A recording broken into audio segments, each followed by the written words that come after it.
అది కాకులు దూరని కారడివి, చీమలు దూరని చిట్టడివి. అక్కడొక పెద్ద మర్రి చెట్టు, మర్రి చెట్టు ఓడలు. అక్కడి వాళ్ళ కథనం ప్రకారం అది మర్రి చెట్టు ఒకప్పటి ఒక మనిషి ప్రతీకారం యొక్క వ్యక్తిత్వం అని. ఆ మనిషి తన ఊర్లో వాళ్ళందరినీ చంపేసి వాళ్ళని చీల్చి వాళ్ళ పేగులు తన మీదేసుకొని పోయాడట. అతని పగకి గుర్తుగా ఈ మర్రి చెట్టు ఆ పేగులు అన్నీ మీదేసుకొని పోయాయి.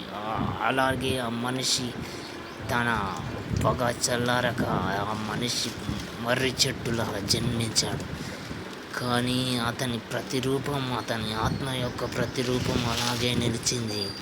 అతని తీరని పగ, అతను చచ్చేటప్పుడు అతని మీద వేసుకున్న పేగులు మీదేసుకొని పోయిన మనుషులందరిది అలా ప్రతిరూపంగా ఒక మర్రి చెట్టుగా చూశాడు. ఆ మర్రి చెట్టుని తాకడానికి ఇప్పటికీ భయపడతారు అక్కడి జనాలు.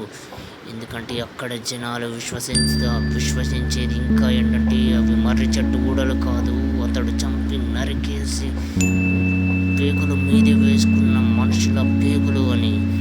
అవి తాకితే తన మర్రి చెట్టును ఎవరైనా తాకితే మళ్ళీ ఆ మనిషి ప్రతిరూపం మళ్ళీ అలాగే మిగతా వాళ్ళ పగ తీర్చుకుంటాడని అక్కడికి మా ఊరు మర్రి చెట్టు కాడికి వెళ్ళడమే మానేసి